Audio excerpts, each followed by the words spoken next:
수원의 첫 번째 단원 지수 거듭 제곱근인데 이거를 들어가기 전에 좀 아이스 브레이킹, 그러니까 잡담을 약간 하면서 들어갈 겁니다. 우리가 수원 과정에서 수, 로그, 삼각함수, 수열 이런 것들을 공부하게 될 텐데 내가 항상 하는 말이 있죠. 수학이라는 게 대부분 우리가 알고 있던 걸 기반으로 약간 확장이 되는 것 뿐이지 새로운 게 만들어지는 것은 그렇게 많지가 않습니다. 고등상, 고등하를 공부했는데 고등상에서 새롭게 공부한 내용이 뭐가 있었을까? 복습을 해보면은 복소수, 허수 이거밖에 없었죠. 그쵸? 그 다음에 뭐 3차 방정식의 곱셈 공식 같은 것들은 이미 알고 있었던 거를 가지고 약간 더 확장한 것 뿐이지 뭐 고등상에서 또 새롭게 공부한 내용이 있나요? 사인. 그거는 3학년 2학기에 공부했던 내용. 그러니까 고등상에서 그 많은 내용을 공부를 했지만 우리가 새롭게 공부하는 내용은 허수, 복소수 이런 내용들밖에 없었다라고 생각하면 되고 원고등하에서도 약간의 그건 알고 있었잖아요. 원해방정식. 원방 사실은 새롭게 공부하는 내용보다는 약간 확장해줘.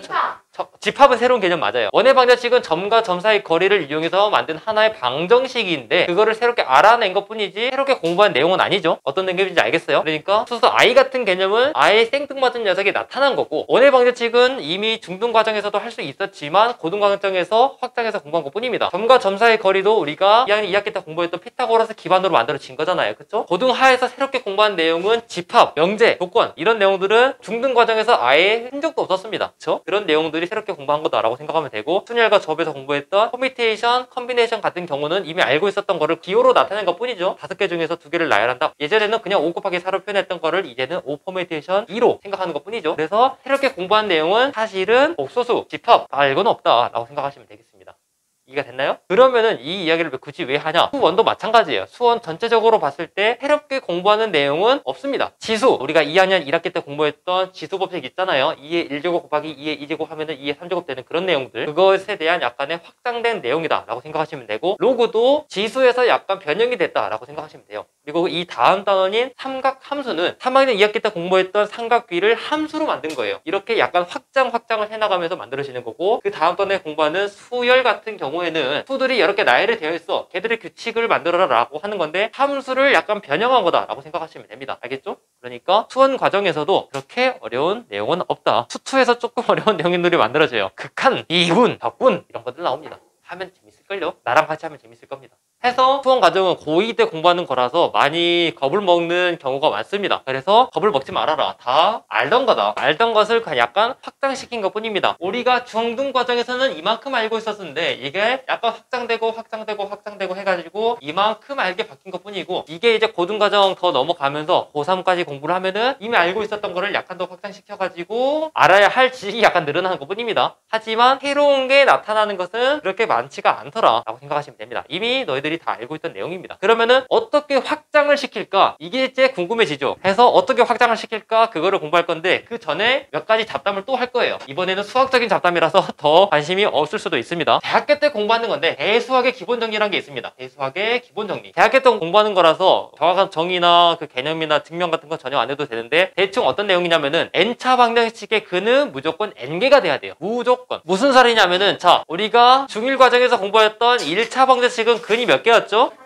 한 개였죠. 그러니까 이렇게 AX는 B라는 1차 방정식이 있었으면은 A가 0이 아니라는 가정하에 여기를 만족하는 해가 뭐였죠? A분의 B요. 그치, A분의 B가 되었죠. 이런 식으로 해가 하나가 만들어졌었고 X의 제곱은 4다라는 2차 방정식이 있었으면은 얘를 만족하게 하는 X의 값은 몇 개가 나오죠? 2개. 누구죠? 그치. 구해보니까 X의 값이 플러스 2, 마이너스 2 2개가 나오더라. 그쵸? 왜냐면 얘는 2차 방정식이니까 근이 2개가 나오겠지. 이해됐습니까? 그러면은 X의 제곱이 2라고 생각을 하면은 이걸 만족하는 근은 뭐뭐가 나오니까 그치, 뿔만 루트. 그러니까 여기도 마찬가지로 2개가 나오죠. 왜냐면은 n차 방정식은 n개의 근을 무조건 가져야 되니까. 이해됐습니까? 그래서 이걸 만족하는 x의 값을 찾아보니까 플러스 마이너스 루트 2가 될 것이고 중등 과정까지는 얘를 만족하는 해가 없었죠. 이게 다 되는 건 아니었구나 라고 생각할 수 있었겠지만 우리가 고등 과정을 겪으면서 고등상을 겪고 오면서 복소수를 공부했고 이제는 얘에 대한 답을 알고 있죠. 이걸 만족하는 답은 또 누구고 몇 개입니까? 플러스 마이너스 i가 되겠다. 이런 식으로 2개의 근을 가질 수 있게 됩니다. 됐습니까? 이런 식으로 n차 방정식의 근은 무조건 n개다. 2차 방정식의 근은 수근을 포함해서 무조건 2개가 만들어진다 라고 부인했습니다. 그러면은 2차가 아니라 3차면은 4차면은 그때도 각각 3개, 4개 근이 만들어져야 되겠지. 이해됐습니까? x의 세제곱이 2가 되는 수가 있어요. 여기를 만족하는 근의 개수가 모두 몇 개가 만들어질까요? 3개. 누군지 모르겠지만 3개가 만들어지겠지. 그치? 그러니까 뭔지 모르겠으니까 얘를 알파,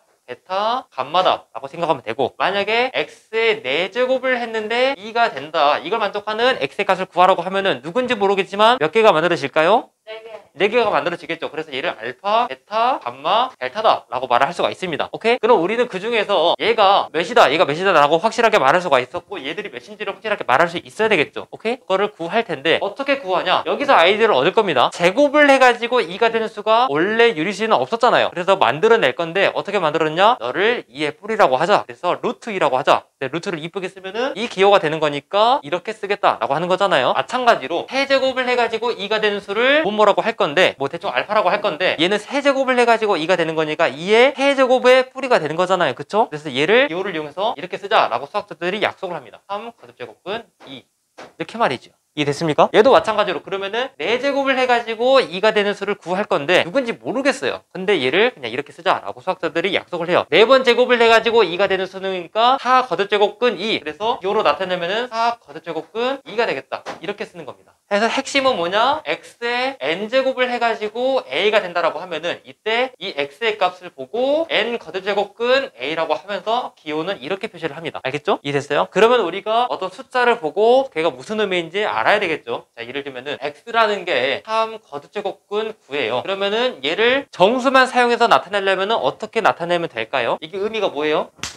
세제곱이 9다 라고 말할 수 있는 거죠. y의 값이 5 거듭제곱은 10이에요. 이거를 정수로만 나타낸다 라고 하면은 이 방정식을 어떻게 설명할 수 있을까요? 그치, y의 5제곱을 했더니 얘는 10이 되겠다 라고 말할 수가 있겠죠. 됐습니까? 이렇게 설명하면 되는데, 그러면은 선생님 x의 제곱을 해가지고 2가 되는 수는 하나가 아니었잖아요. 실근을 생각하면은 마이너스 2도 있죠. 그치? 그러면은 이것들 중에서도 실근이 있지 않을까, 이것들 중에서도 실근이 있지 않을까 라고 고민을 해야 됩니다. 고민을 해보니까 뭐가 나오냐? 자, 이 거듭제곱근이 홀수냐 짝수냐에 따라서 실근의 개수가 바뀌어요. 당연하겠지만 얘가 짝수면은 제곱을 해가지고 양수가 되는 거기 때문에 음수도 하나 만들어지고요. 홀수 거듭제곱근을 하면은 부호가 유지가 되기 때문에 그대로가 됩니다. 무슨 소리냐? 간단한 예시로 한번 말을 해드리면은 뭐 x의 세제곱을 해가지고 8이 됐어. 그러면은 x의 값이 2인데 우리가 아까 공부했듯이 대수학의 기본 정리에 의하여 세제곱을 해가지고 8이 되는 수는 3개가 나와야 되잖아요. 그쵸? 이거 말고도 베타랑 감마라는 게 하나 더 있어야 되겠죠. 세제곱을 해가지고 8이 돼야 되는 실수, 세제곱을 해가지고 8이 되는 수는 많은데 그 중에서 실수는 얘밖에 없습니다. 맞죠? x의 4제곱을 해가지고 16이 되는 수는 누구누구 있을까?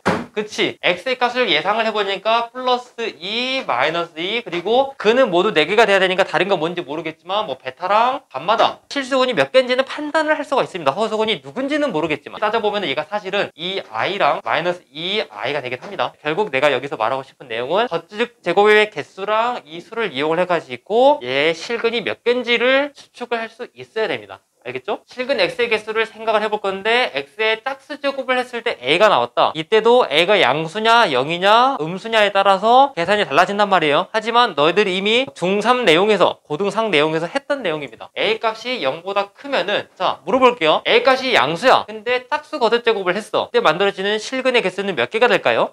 2개가 되겠죠. 플러스 부분 마이너스 부분 해가지고 만들어지는 거 2개. 굳이 구해보면은 플러스 n 거듭 제곱은 a랑 마이너스 n 거듭 제곱은 a 이렇게 2개가 만들어질 것이고, 만약에 a의 값이 0이야 그러면은 만들어지는 실근의 개수가 몇 개가 될까요? 그치, 0밖에 없으니까 1개가 되겠죠. 그 다음에 만약에 a의 값이 음수야, a 값이 음수면은 짝수 거듭 제곱을 해가지고 음수가 되게 하는 x 실근의 개수는 모두 몇 개일까요? 0개 없겠죠. 짝수 거듭 제곱을 해가지고 음수를 만들 수는 없으니까 얘는 실근의 개수가 0개입니다. 복소수 안에서 사실 가능한데 실근의 개수가 0개라는 거예요. 여기까지 됐죠? 그 다음에 만약에 x의 홀수 제곱을 했는데 얘가 a가 나왔어. 이때도 마찬가지로 a가 양수냐 0이냐 음이냐에 따라서 실근의 개수가 바뀌는데 a 값이 양수였을 때 홀수 제곱을 해가지고 a가 나오는 값은 몇 개 있을까요? 1개가 될 것이고, x의 홀수 제곱을 해가지고 0이 되는 x의 값은 모두 몇 개? 얘도 1개. 그 다음에 x의 홀수 제곱을 해가지고 음수가 나오는 x의 값은 몇 개? 얘도 사실 1개가 나옵니다. 굳이 구해보면은 얘도 이제 n이 홀수라고 했었을 때 이걸 만족하는 x의 값은 n 거듭제곱근 a, 여기도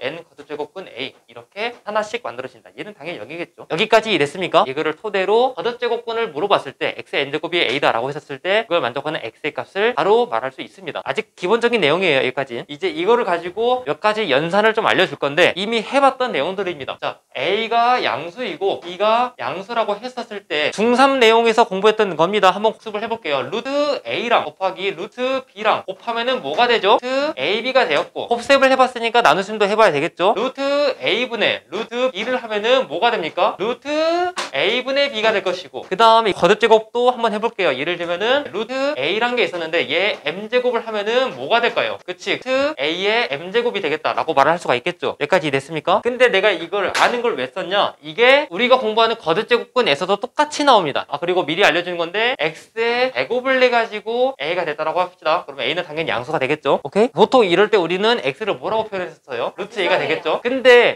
선생님 세제곱을 했을 때는 앞에다 3을 썼었고 4제곱을 했을 때는 앞에다 4를 썼었잖아요. 왜 2제곱을 했을 때는 앞에다가 아무도 안 쓰나요? 맞습니다. 가장 기본이기 때문에 생략을 하는 거예요. 얘는 이 거듭제곱근 a랑 같습니다. 알겠죠? 그럼 여기는 사실 다 2가 숨어져 있다라고 생각하면 되는데 자 그러면 여기서 한번 봅시다. 내가 이거를 이미 알고 있는 내용을 알려준 이유는 이게 앞에 m 거듭제곱근이 붙어도 똑같은 연산이 된단 말이에요. m 거듭제곱근이 붙어도 m 거듭제곱근 a 곱하기 m 거듭제곱근 b를 하면은 m 거듭제곱근 ab가 될 것이고 m 거듭제곱근 a분의 m 거듭제곱근 b를 하면은 m 거듭제곱근 a분의 b가 될 것이고 n 거듭제곱근 a를 m제곱 하면은 n 거듭제곱근 a의 m제곱이 되겠다. 이런 식으로 앞에 같은 거듭제곱근이 붙어도 계산은 똑같아진다 라는 걸 좀 말해주고 싶었습니다. 이러니까 내가 새로운 내용이 만들어진 게 아니라 확장한 거다 라고 하는 것 뿐이에요. 알겠죠? 이거를 토대로 쭉 만들어 보면은 m 거듭제곱근 n 거듭제곱근 a라고 생각하면은 얘는 한 번에 써가지고 n 거듭제곱근 a다 라고 생각할 수가 있고요. 오케이? np 거듭제곱근 a의 mp제곱이라고 생각하면은 이 같이 곱해진 정도는 약분이 가능합니다. 그래서 얘는 n 거듭제곱근 a의 m제곱이다 라고 설명이 가능해집니다. 됐습니까? 그 다음에 이거는 나중에 설명할 내용이지만 이 다음 단원에서 확실하게 말해줄 내용이지만 x의 n 거듭제곱근을 a라고 합시다. x를 뭐라고 나타낼 수가 있죠? n 거듭제곱근 a가 되겠지. 됐습니까? 그러면은 x에다가 얘를 집어넣어도 성립을 해야 되겠죠. x에다가 이 덩어리를 집어넣으면은 n 거듭제곱근 a의 n제곱을 하면은 걔가 a가 된다는 거지. 됐습니까?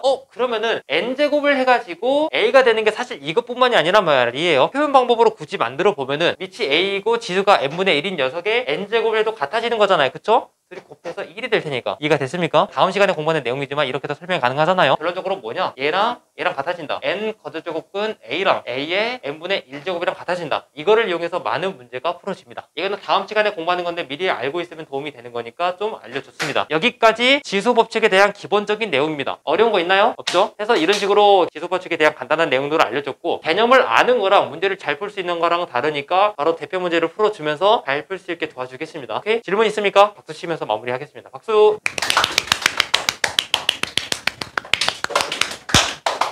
오케이.